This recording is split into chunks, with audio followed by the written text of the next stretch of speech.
Whatever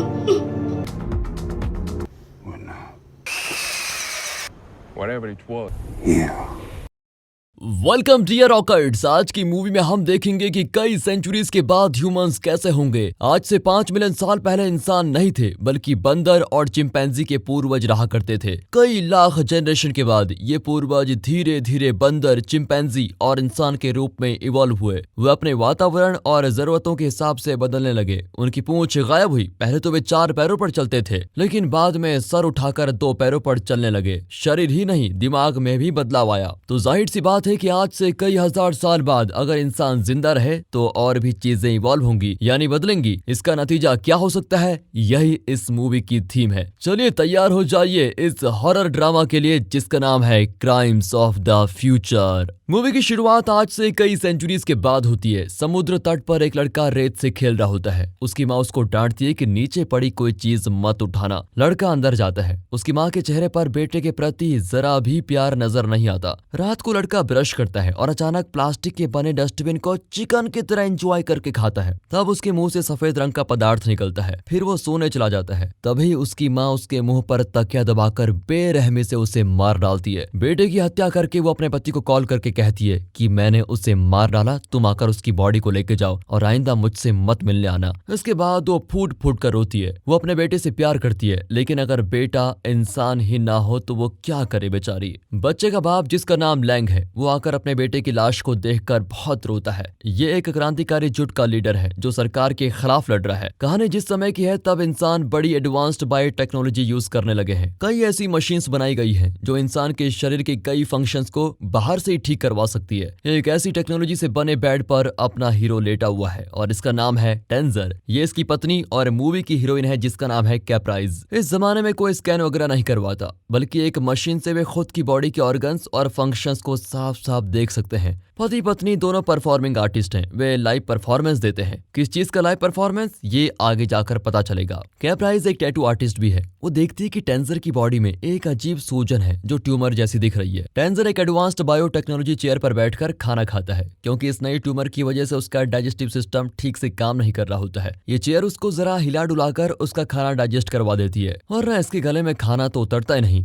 फिर दोनों एक सरकारी ऑर्गन रजिस्ट्री ऑफिस में जाते हैं, जहाँ ह्यूमन बॉडी में हो रहे विकास या बदलाव को रजिस्टर किया जाता है। हर किसी के शरीर में अलग अलग तरीके से इवॉल्व हो रहा होता है, इसलिए सरकार हर बदलाव को ट्रैक कर रही होती है। यहाँ तिमिलिन नाम की क्लर्क और एक डॉक्टर काम करते हैं। तिमिलिन को सर्जरी वगैरह में बहुत इंटरेस्ट है। दोनों टेंजर के ट्यूमर को देखते हैं, लेकिन उसे देखकर उन्हें जैसे नशा चढ़ जाता है। कैप्राइज सर्जरी को रिकॉर्ड करती है, लेकिन डॉक्टर मना कर देता है क्योंकि ये सरकार का सीक्रेट प्रोजेक्ट है। टेंजर की चेयर, उसका बेड, दोनों एक प्राइवेट कंपनी ने बनाया है। एसी, फ्रिज वगैरह की तरह इन मशीन्स को सर्विस करने के लिए उस प्राइवेट कंपनी के 2 सर्विस इंजीनियर्स आते हैं। वो दोनों टेंजर और कैप्राइज के बड़े फैंस हैं, क्योंकि टेंजर और कैप्राइज अपने लाइव शोज में पब्लिक के सामने अपनी बॉडी पर सर्जरी करवाते हैं और ह्यूमन बॉडी में हो रहे चेंजेस का डेमो देते हैं। इस वजह से टेंजर और कैप्राइज दुनिया भर में बहुत फेमस हैं। दोनों इंजीनियर्स टेंजर के पुराने शव विश्लेषण टेक्नोलॉजी के बारे में पूछती हैं, जिसे टेंजर ने बहुत पहले अपने लाइव शो में देखा था। टेंजर उन्हें वो टेक्नोलॉजी दिखाता है, यानी कि फ्यूचर में TV, cinema, OTT, web series, इन सब को कोई नहीं पूछेगा। सब इस तरह के लाइव शोज ही देखेंगे जिसमें हर परफॉर्मर अपनी बॉडी के साथ कुछ ना कुछ अलग करके लोगों का ध्यान आकर्षित करने की कोशिश करेगा। सोचिए अगर आप यूट्यूब में जो कुछ देखते हैं वो लाइव आपके सामने हो रहा हो तो कैसा रहेगा। शायद सच में यही फ्यूचर में होने वाला है। कुछ लोग व्यूवर्स के सामने अपने शरीर का ऑपरेशन करवाते हैं और अपने शरीर में हो रहे बदलाव का डेमो देकर बड़े फेमस हो जाते हैं। टेंजर भी एक लाइव ऑपरेशन में है, जिसमें वो अपना शरीर काटकर अपना ट्यूमर सभी को दिखाएगा। कई लोग ऑपरेशन को देखने आते हैं।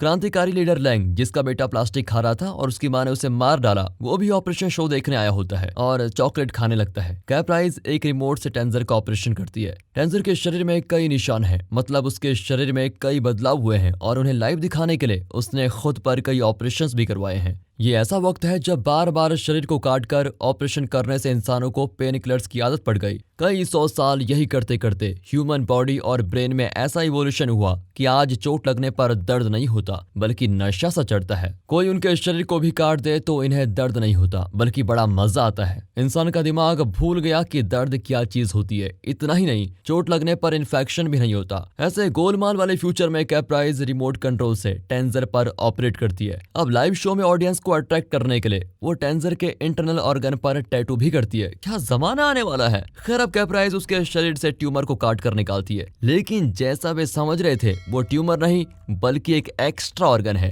टेंजर को एक ऐसा डिसऑर्डर है जिसमें नॉर्मल ऑर्गन्स के अलावा नए ऑर्गन्स ग्रो होते रहते हैं, कभी एक्स्ट्रा हार्ट तो कभी एक्स्ट्रा किडनी वगैरह वगैरह। ये सब कुछ देखकर ऑडियंस बिल्कुल खुश। स्टिचेस लगाने के बाद टिमिलन टेंजर के कान में कहती है कि आजकल लोग ऑपरेशन करवाकर बड़े मजे ले रहे हैं, अब उन्हें किसी और नशे की जरूरत नहीं पड़ती। दूसरी ओर क्रांतिकारी लैंग एक बार में बैठकर चॉकलेट खा रहा होता है। पास ही वो दोनों सर्विस इंजीनियर्स बैठकर एक आदमी से फ्लर्ट कर रही होती हैं। लैंग अपनी चॉकलेट टेबल पर रखता है कि वो आदमी तुरंत चॉकलेट उठाकर खाता है, लेकिन कुछ ही देर में वो खून की उल्टी करके मर जाता है। अब लैंग चॉकलेट उठाकर वहां से निकल जाता है। यहाँ एक police officer organ registry office में आकर टिमिलिन और डॉक्टर से मिलता है। वो सरकार की तरफ से ऑर्गन रजिस्ट्री प्रोजेक्ट को मैनेज कर रहा होता है। वो दोनों से ऐसे केसेस के बारे में पूछता है जिसमें किसी इंसान के शरीर में अजीब या हैरान करने वाले बदलाव आए हैं क्या। टिमिलिन उसे टेंजर के बारे में बताती है जिसके शरीर में अक्सर नए नए ऑर्गन्स पनपते रहते हैं, लेकिन वो परफॉर्मिंग आर्ट के नाम पर पब्लिक में अपना ऑपरेशन करवाकर अपने एक्स्ट्रा ऑर्गन सबको दिखा रहा है। टिमिलिन उन ऑर्गन्स की पिक्चर्स दिखाती है। दूसरी ओर एक लाइव शो में एक आदमी ने अपनी आंखें, मुंह वगैरह सब कुछ सील करवा लिया है। उसके सर पर 2 कान भी हैं, लेकिन ये क्या, इसके तो पूरे शरीर में कान ही कान उगे हुए हैं। इसने खुद पर कई ऑपरेशन करवाकर अपने शरीर को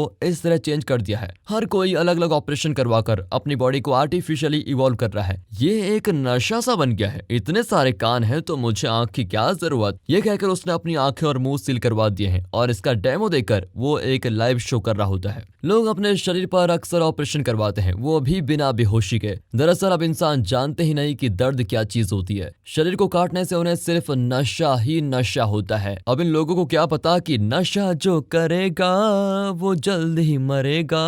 नशा नाश करता है, सभी को बता दो। अब एक रात लैंग टेंजर से मिलता है और कहता है कि आप हमेशा अपने लाइव शो में अपने एक्स्ट्रा ऑर्गन्स को निकाल कर दिखा देते हैं, आप कुछ नया ट्राई क्यों नहीं करते? आप किसी और की बॉडी को काटने का लाइव शो क्यों नहीं करते? मेरे पास एक छोटे लड़के की बॉडी एकदम तैयार है, वो मेरे बेटे की बॉडी है जिसे मेरे बीवी ने मार डाला। आपको उसका शव विश्लेषण करना है, वो भी पब्लिक में। टेंजर पूछता है लेकिन इसमें तुम्हें क्या मिलेगा? अगर ऑपरेशन में उसके शरीर में कोई खास बात नजर आई तो मैं पब्लिक को कुछ बताना चाहूंगा, बस मुझे और कुछ नहीं चाहिए। तो टेंजर पूछता है कि सड़क पर हजारों लाशें पड़ी हुई है, मैं सिर्फ तुम्हारे ही बेटे का ऑपरेशन क्यों करूं? सर, मेरा बेटा एक स्पेशल लड़का है, उसके शरीर में खास तरह का इवोल्यूशन हुआ है, उसका डाइजेस्टिव सिस्टम देखकर आप जरूर चौंक जाएंगे। इस तरह वो उसका शव विश्लेषण करने के लिए कन्विंस हो जाता है। अगले सीन में टेंजर अपने बायोटेक्निकल चेयर पर बैठकर खाना खा रहा होता है, लेकिन डाइजेस्टिव डिसऑर्डर की वजह से उसके खाने में बड़ी तकलीफ होती है। उसके बाद टेंजर एक सुनसान जगह पर किसी का इंतजार करता है। दरअसल पूरी दुनिया टेंजर को एक फेमस परफॉर्मिंग आर्टिस्ट के तौर पर जानती है, लेकिन असल में ये सरकार का जासूस है। इस पॉइंट पर हमें बताया जाता है कि सरकार, पुलिस और पूरी एडमिनिस्ट्रेशन का मकसद ये है कि वे ह्यूमन इवोल्यूशन पर एक तरह का रोक लगाना चाहते हैं। सरकार को डर है कि अगर इंसान लगातार आर्टिफिशियली इवॉल्व होते रहे तो एक दिन वे इंसान नहीं रहेंगे, हैवान बन जाएंगे। इसलिए सरकार अपने ऑर्गन रजिस्ट्री प्रोजेक्ट के जरिए ये पता लगाती है कि किसके शरीर में क्या चेंजेस हो रही हैं। अगर चेंजेस नॉर्मल रही तो ठीक है, लेकिन अगर सरकार को लगे कि ह्यूमन बॉडी और माइंड हैवानियत की ओर इवॉल्व हो रहे हैं तो सरकार ऐसे इंसानों को खत्म कर देगी। यहाँ पता चलता है कि टेंजर एक फेमस परफॉर्मर है, लेकिन असल में ये कई साल से सरकार का जासूस है और ऑर्गन रजिस्ट्री को इन्फॉर्मेशन देता रहता है। ये लोग मिलकर ऐसे इंसानों को खत्म कर देते हैं जो आर्टिफिशियली इवॉल्व होने की कोशिश करते हैं। पुलिस ऑफिसर टेंजर को एक और बात बताता है कि आजकल एक क्रांतिकारी ग्रुप सरकार के इस प्रोजेक्ट के खिलाफ काम कर रहा है। उन लोगों ने उनके डाइजेस्टिव सिस्टम को इस कदर बदल दिया है कि अब वे प्लास्टिक, कंक्रीट, ऐसी ठोस पदार्थों को भी डाइजेस्ट कर पाते हैं। अगर उनका मकसद सफल हुआ तो इंसान नहीं रहेंगे, किसी और जंतु में इवॉल्व हो जाएंगे। इसलिए हमें उस क्रांति को रोकना होगा। अब टेंजर पुलिस ऑफिसर को बताता है कि एक आदमी को मैं जानता हूं जो लाइव ऑडियंस के सामने अपने बेटे का शव विश्लेषण करवाना चाहता है। उसकी पत्नी ने खुद अपने बेटे को मार डाला। पुलिस ऑफिसर बताता है कि मैं वो केस जानता हूँ। वो औरत सरकारी फूड प्रोसेसिंग यूनिट में काम करती है। कत्ल के बाद वो पुलिस में सरेंडर हो गई, पर हमें स्पॉट पर कत्ल का कोई सबूत नहीं मिला। उस औरत का मेडिकल रिकॉर्ड बताता है कि वो कभी मां नहीं बनी। फिर उसे हम कैसे अरेस्ट करते, इसलिए हमने उसको छोड़ दिया। ये सब सुनकर टेंजर को लगता है कि लैंग की बात में सच्चाई हो सकती है। फिर पुलिस ऑफिसर टेंजर को एक डॉक्टर से मिलने के लिए कहता है। टेंजर पूछता है कि ये डॉक्टर इतना इंपॉर्टेंट क्यों है? तुम मुझसे मिलोगे तो खुद जान जाओगे। टेंजर वहां पर जाता है तो पता चलता है कि वो डॉक्टर एक कंपटीशन ऑर्गेनाइज कर रहा है। इसमें ऐसे लोग पार्टिसिपेट करेंगे जिनके शरीर में अलग अलग तरह के चेंजेस हुए हैं। उनमें से जो सबसे इंप्रेसिव होगा उसकी बॉडी नंबर 1 का का खिताब जीतेगी और एक बहुत बड़ी रकम उसको दी जाएगी। वो टेंजर का भी ब्रेन वॉश करता है कि तुम इसमें भाग लोगे तो इनाम तुम्हें ही मिलेगा, लेकिन टेंजर मना कर देता है क्योंकि इस कंपटीशन का मकसद सरकार के मकसद के खिलाफ है। टेंजर लैंग की पत्नी से मिलता है जिसने अपने बेटे का खून किया था। वो बताती है कि मैंने अपने बेटे को मार दिया क्योंकि वो इंसान नहीं कुछ और ही था। अगर आपका बेटा प्लास्टिक खाकर उसे डाइजेस्ट भी करने लगा तो आप क्या करेंगे? वही मैंने भी किया। उसका क्रांतिकारी बाप रिसर्च के नाम पर न जाने क्या क्या कर रहा था। उसकी वजह से ही मेरा बेटा भी कचड़े से प्लास्टिक उठाकर खाने लगा, इसलिए मुझे ऐसा कदम उठाना पड़ा। अब लैंग को दिखाते हैं जो अपने सीक्रेट फैक्ट्री में पहुंच जाता है। लैंग जो चॉकलेट खाता है वो इसी फैक्ट्री में बनती है, लेकिन उसमें चॉकलेट की बजाय industrial waste, atomic waste, plastic वगैरह मिक्स किया जाता है। प्रेजेंट में तो ये सब डेंजरस वेस्ट के नाम से जाना जाता है, लेकिन फ्यूचर में यानी इस कहानी में ये डेंजरस वेस्ट हद से ज्यादा प्रोड्यूस होने लगा है। लैंग और उसके साथियों ने कई ऑपरेशंस के जरिए अपने डाइजेस्टिव सिस्टम को इस तरह इवॉल्व कर दिया है कि वे ऐसे डेंजरस वेस्ट को भी आराम से डाइजेस्ट कर पाते हैं। डाइजेशन के बाद जो ह्यूमन वेस्ट निकलता है उसे वे खाद के रूप में यूज करते हैं। इन चॉकलेट्स के अलावा ये लोग और कोई फूड नहीं खाते। अब लैंग अपने साथी को बताता है कि हमें ये जगह जल्दी से जल्दी खाली करनी पड़ेगी क्योंकि सरकार को भनक लग चुकी है, लेकिन हम अपनी रिसर्च और उसके फायदे के बारे में बहुत ही जल्द पब्लिक के सामने एक डेमो देंगे। टेंजर अपने लाइव शो में मेरे बेटे का शव विश्लेषण करने के लिए तैयार हो गया है। ऑपरेशन में मैं साबित कर दूंगा कि मेरी तरह मेरे बेटे का डाइजेस्टिव सिस्टम भी प्लास्टिक और एटॉमिक वेस्ट वगैरह को डाइजेस्ट करने की क्षमता रखता है। यह एक शक्तिशाली इवोल्यूशन साबित होगा, इसलिए सरकार को चाहिए कि ऐसे नेचुरल इवोल्यूशन पर वो रोक न लगाए, वरना तो वे ऐसे अनोखे लोगों को राक्षस समझकर खत्म कर रहे हैं। हालांकि यही लोग ह्यूमंस को मिटाने से बचा सकते हैं। जब सभी का डाइजेस्टिव सिस्टम ऐसा बन जाएगा तो पूरी दुनिया का वेस्ट रीयूज होने लगेगा और प्लास्टिक वेस्ट का खतरा भी कम होगा। इसी में मनुष्य जाति की भलाई है। दूसरी ओर एक लाइव प्लास्टिक सर्जरी हो रही होती है। कैप्राइज एक सर्जरी से अपने फेस पर एक डिजाइन बनाकर आई है। टेंजर को ये पसंद नहीं है, लेकिन फिर भी वो समझता है कि कैप्राइज को अपनी मर्जी से सब कुछ करने का हक है, इसलिए वो कुछ नहीं कहता। फिर वो ऑर्गन रजिस्ट्री ऑफिस में जाकर सरकार का असली मकसद जानने की कोशिश करता है। तिमलिन एक क्लर्क है, लेकिन वो टेंजर की आर्टिस्टिक सर्जरी, शव विश्लेषण का डेमो, इन सारी चीजों में बड़ी दिलचस्पी रखती है। वो जरा टेंजर पे फिदा है समझो।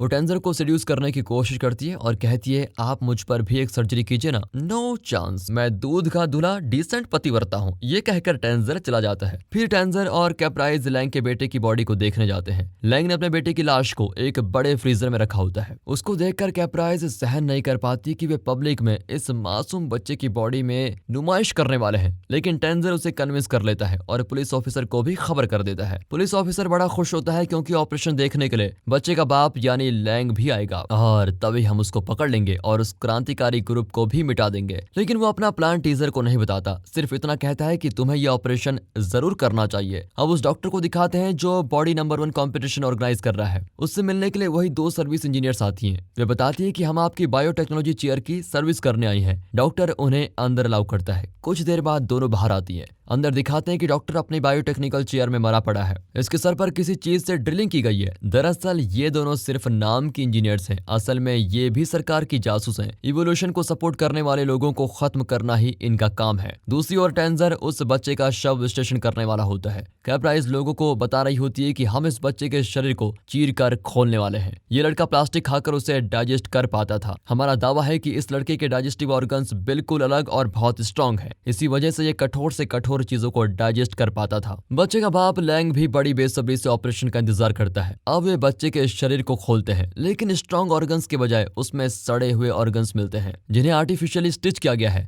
सभी बहुत ही डिसअपॉइंट हो जाते हैं कि टेंजर और कैप्राइज बेकार में हाइप क्रिएट कर रहे थे। लैंग भी परेशान हो जाता है क्योंकि उसकी उम्मीद ही टूट चुकी है। अब वो कैसे प्रूव करेगा कि उसके और उसके बेटे के शरीर में प्लास्टिक और डेंजरस वेस्ट को डाइजेस्ट करने की शक्ति है। मानव जाति को बचाने का उसका मकसद एकदम फेल हो चुका है। अब मैं अपने साथियों को क्या मुंह दिखाऊंगा जो मेरे भरोसे ये लड़ाई लड़ रहे थे। जरूर मेरी पत्नी ने ही बच्चे के शरीर को काट कर सारे ऑर्गन्स चेंज कर दिए होंगे। वो भी सरकार के लिए ही काम करती है। तभी वो दोनों इंजीनियर्स आकर उसके पास बैठती हैं और चुपचाप उसकी बातें सुन लेती है। फिर एक ड्रिलिंग मशीन से उसके सर पर 2 होल्स ड्रिल करके उसको मार डालती है। सरकार के खिलाफ जो भी आवाज उठाना चाहेगा उसका यही हाल होगा, ये कहकर दोनों वहां से चली जाती हैं। उसी रात टेंजर एक पुराने शिप के पास बैठा होता है जहाँ कोई आता जाता नहीं है। एक स्पाई होने की वजह से उसे अपना काम छुप छुप कर ही करना पड़ता है। तभी पुलिस ऑफिसर उससे मिलने आता है। टेंजर पूछता है कि सच बताओ, उस लड़के के शरीर को काटकर ऑर्गन्स की अदला बदली किसने की? उसके स्ट्रॉन्ग डाइजेस्टिव सिस्टम को किसने निकाला? पुलिस हंसकर कहता है कि मैं नहीं तो और कौन करवा सकता है, लेकिन मैंने सिर्फ ऑर्डर दिया था। असली काम तो ऑर्गन रजिस्ट्री की क्लर्क तिमलिन ने किया है। कुछ भी कहो, वो बड़ी अच्छी सर्जन निकली है ना। टेंजर पूछता है कि तुमने ऐसा क्यों करवाया?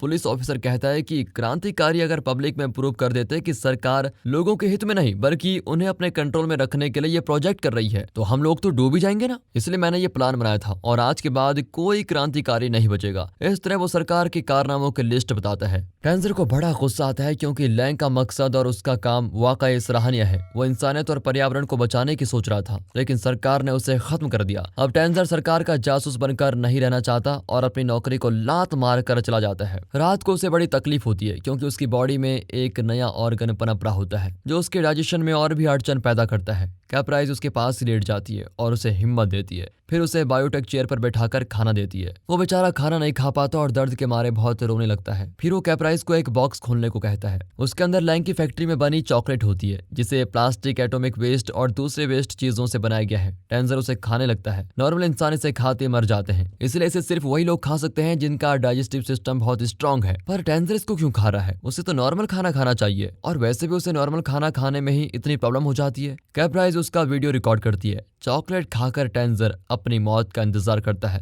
लेकिन तभी बायोटेक चेयर हिलना बंद कर देती है। टेंजर का डाइजेस्टिव सिस्टम खराब है, इसलिए चेयर ऑटोमेटिकली हिलकर उसे डाइजेस्ट करने में मदद करती थी। लेकिन अब चेयर क्यों रुक गई? मतलब अब टेंजर का डाइजेशन ठीक हो गया है, लेकिन ये प्लास्टिक को कैसे डाइजेस्ट कर पाया? इस सवाल का जवाब अब रिवील किया जाता है। लैंग और उसके साथियों की तरह टेंजर ने भी अपना ऑपरेशन करवाकर अपने डाइजेस्टिव सिस्टम को ही बदल दिया था। उसने एक ऐसा डाइजेस्टिव सिस्टम इवॉल्व कर लिया है जो प्लास्टिक को भी आराम से डाइजेस्ट कर पाता है।